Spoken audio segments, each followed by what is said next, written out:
Trauma, noche, violencia, justicia.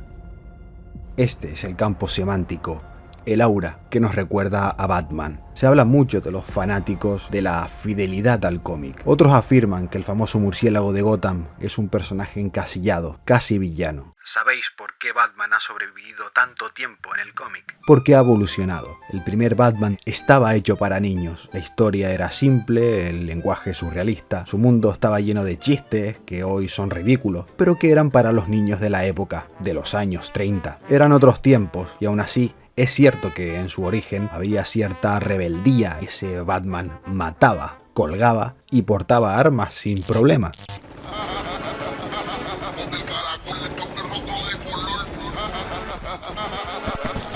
Era muy pronto, pocas décadas después, en medio de los años 50, este arte ya había madurado mucho y se creó un gran conflicto. El cine todavía no estaba a la altura, pero ya en la literatura había historias como la de Drácula en 1897, un personaje místico de ojos diabólicos que raptaba por las paredes de un castillo gótico en Transilvania y cazaba a sus víctimas con tanta facilidad que todo el mundo a su alrededor inspiraba pánico. I am Drácula. El cómic fue el elemento que supo acercar al lector esas imágenes escalofriantes y muy detalladas, a color, contando historias que para la época eran censurables visualmente.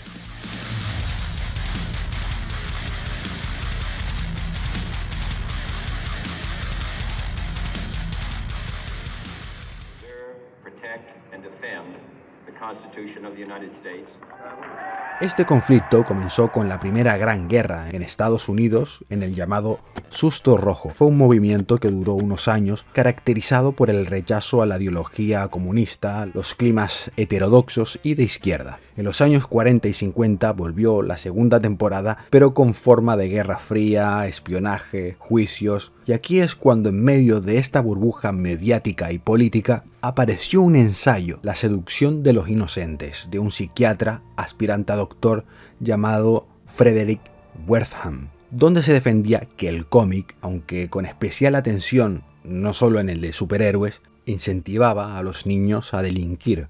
It is my opinion, without any reasonable doubt and without any reservation, that comic books are an important contributing factor in many cases of juvenile delinquency. Su experiencia fue que estudiando en las cárceles encontró que muchos presos en su juventud eran muy aficionados al cómic, aquellos niños de los años 30. Aquí es donde por primera vez se teorizó que Batman tenía una relación gay con Robin. Wonder Woman hacía apología al BDSM, que si uno parecía decapitado cuando era invisible, drogas, alcohol y en general un conjunto de interpretaciones que hoy nos parecen un disparate. Se armó una buena y terminó creándose el CSA, o Autoridad del Código del Cómic, que se encargaba de revisar los cómics antes de publicarlos. A este respecto no fue ninguna broma, porque en esta ola se dieron imágenes en las que las madres, quitándole los cómics a sus hijos, luego se creaban piras por las calles y se quemaban, exactamente como una casa de brujas medieval. Vale. Pero ¿a dónde llegamos con todo esto? Batman y el cómic en general, a partir de esos años, ha sido caldo de cultivo de rebeldía ante esa censura, justo como ese concepto joven, moderno y disruptivo que tuvo el rap.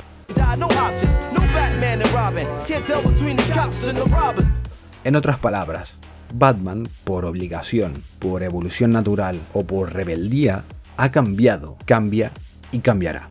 No existe una fidelidad al cómic como tal.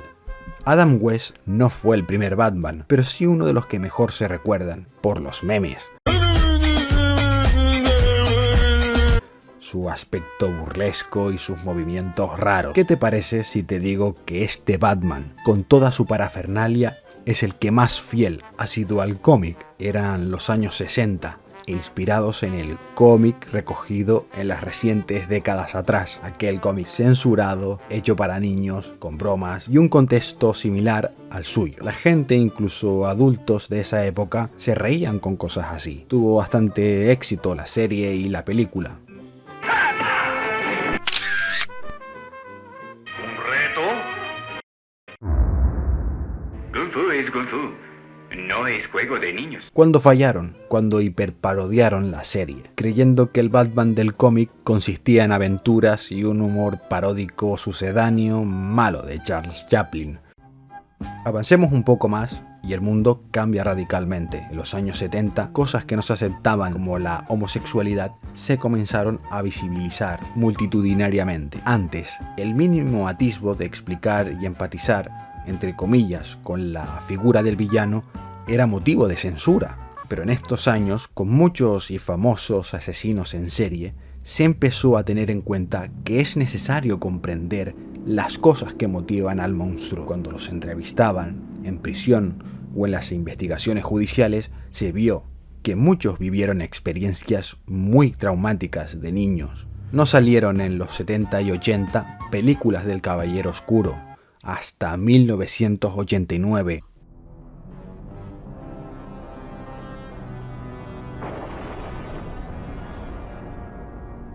Con Tim Burton, Jack Nicholson y un controvertido Michael Keaton. I'm Batman. Sin embargo, esta película rompió muchos récords de recaudación. La sociedad aceptaba con agrado ese goticismo, ese ambiente oscuro y cruel. Pocos años antes habían salido, calentitos de la imprenta, El Caballero Oscuro regresa, La broma asesina, Batman Año 1 o Una muerte en la familia. Novelas gráficas crudas, filosóficas, trágicas, que no solo trataban superficialmente al murciélago de Gotham, lo desentrañaban y dieron esa identidad que hoy nosotros reconocemos que tienen los personajes del universo Batman. Hasta el año 2002, con Spider-Man, ninguna película del cómic superó a Batman de 1989 en recaudación. Y es que los 90 fueron años muy difíciles para nuestros personajes del cómic. No hace falta entrar en detalle. Capitán Alquire, la mejor película de Batman de la historia. ¿Y cuál es, carajo? Es Batman y Robin.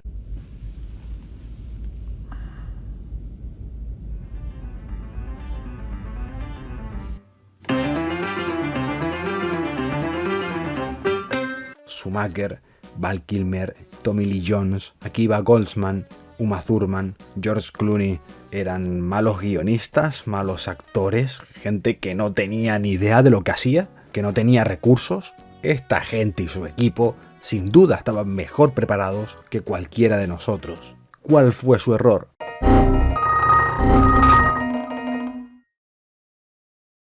Volver al Batman del CSA, aquel Batman de Adam West, inspirado en los cómics de los años 30, aquel Batman que trabajaba con Robin, aquella atmósfera paródica y graciosa, ridícula por momentos. En 1995, gente que había visto Pulp Fiction o Entrevista con un vampiro o 12 monos o Hit o Seven, pretendes que vean a un superhéroe que hace un batiburrillo de entre seriedad y parodia, cuyo traje tiene los pezones marcados, que hace planos de su culo y que no lo consideren bizarro y malo. Llevo toda la semana esperando esta película, carajo.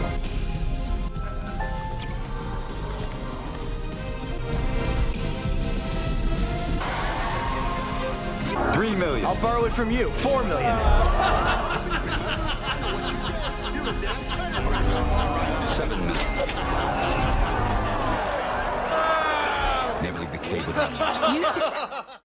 Ese era el pasado. Era una etapa superada. Un espectador no disfrutaba con eso y no acertaba correctamente aquello que podía convertir a Batman en un personaje de cine. La evidencia es que no teníamos a ese Batman escrito en los años 90. No reflejaba la sociedad de la época, sino a una de los años 30. Mientras que en esos años del cómic a Batman le rompían la espalda, Robin moría y se creaba al héroe trágico de Aristóteles, en el cine volvían a recuperar a Robin en un ambiente cómico, en el sueño censurado que se le ofrecía a los niños de la Segunda Guerra Mundial.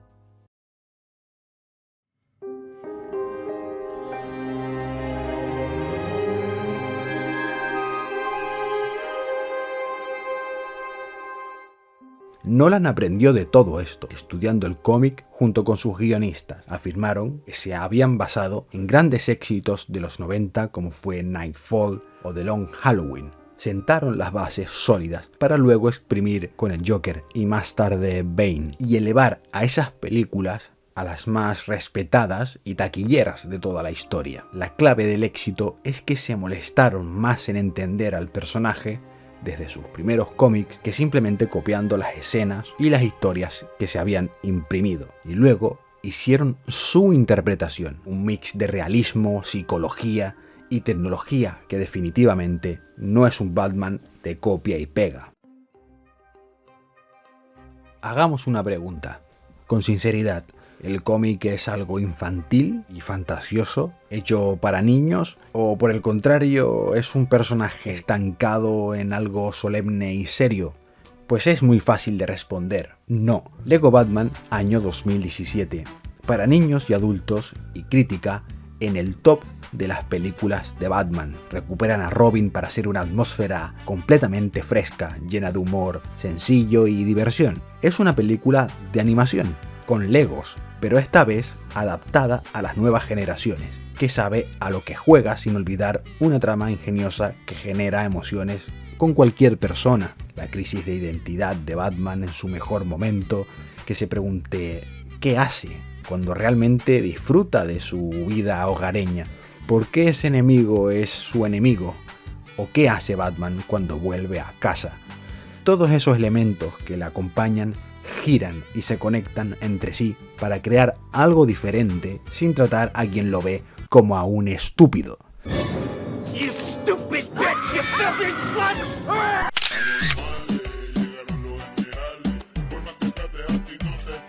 El Batman gótico de 1989, el Batman realista del Caballero Oscuro y el Batman Lego de la animación son los que menos fieles parecen ser al cómic y son los mejor reconocidos. Porque no se trata de ser fiel al cómic, cada saga del murciélago de Gotham será diferente y por eso es difícil que se vuelvan a repetir.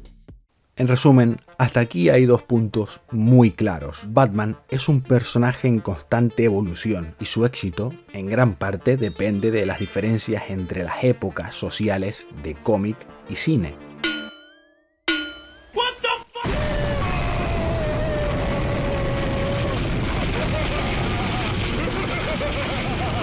Segundo, Batman es el personaje ideal para hacer cosas diferentes, porque aunque parece que su éxito depende del cómic, las versiones más exitosas son a la vez las más alternativas. La verdad es que aunque evolucione la sociedad y el cómic, hay una cuestión realmente inexorable, la esencia del personaje. ¿Qué es lo que hace que ese personaje sea ese personaje y no otro? ¿Qué es lo que realmente hace que Batman sea Batman? ¿Desde dónde se construye la evolución del personaje? Se puede leer en muchos libros de iconografía del personaje que Bob Kane se inspiró en el Drácula de Bela Lugosi, un vampiro legendario y cruel capaz de transformarse en murciélago. El Zorro, uno de los primeros héroes de ficción creados, que a pesar de ser un simple humano y un adinerado noble, se disfrazaba de negro y socorría al inocente. Añadiendo al propio Leonardo da Vinci, polímata histórico, genio inventor, que dibujó un artefacto que simulaba las alas de un murciélago para que un humano pueda volar. La inspiración siempre tiene sentido. Estos podrían decirse que son tres elementos pilares que inspiraron al famoso personaje: oscuridad, héroe humano y erudición. Sería fácil estar decepcionado con este vídeo, porque todo lo que hemos dicho hasta ahora, no existe un Batman perfecto para el cine. Pero lo que sí queda, y es, si cabe, más interesante, que Batman queda por explorar. Hay muchísimas facetas, ideas e historias que están lejos de conocerse. Uno de ellos podría ser una versión de Batman más paternalista. Ahora, en el cómic, tiene un hijo biológico. En realidad es un experimento de laboratorio hecho con el ADN de Bruce Wayne. Este niño se convierte en el nuevo Robin. Es algo más aceptable que adoptar a un niño con todo el futuro por delante para luchar a trompadas contra el crimen.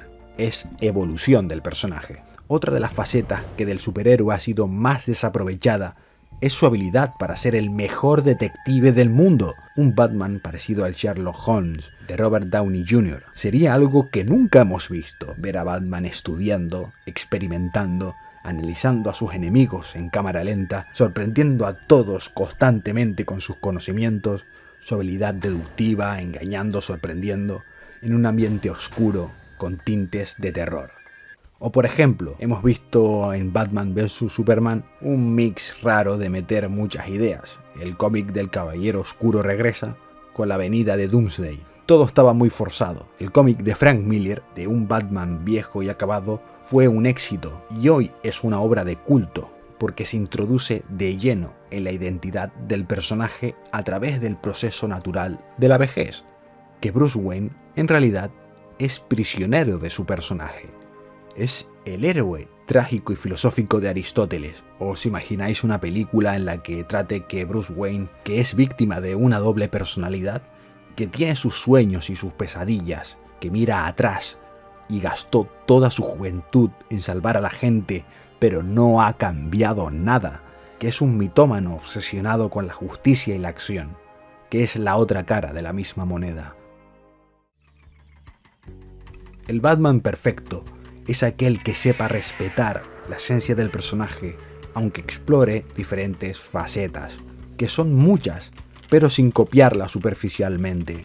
Y si piensas que un Batman es muy aburrido o que siempre tiene que ser de una manera concreta, podéis imaginar lo soporífero, lo aburrido que sería ver al mismo tipo de Batman constantemente, la misma historia de acción, el mismo rollo. Me gustaría saber cuál es tu opinión, cuál versión sería la que a ti te gustaría ver en el cine y si realmente podría existir una versión perfecta. Gracias por llegar hasta aquí. Yo como siempre, y sin más que decir, me despido. Hasta la próxima.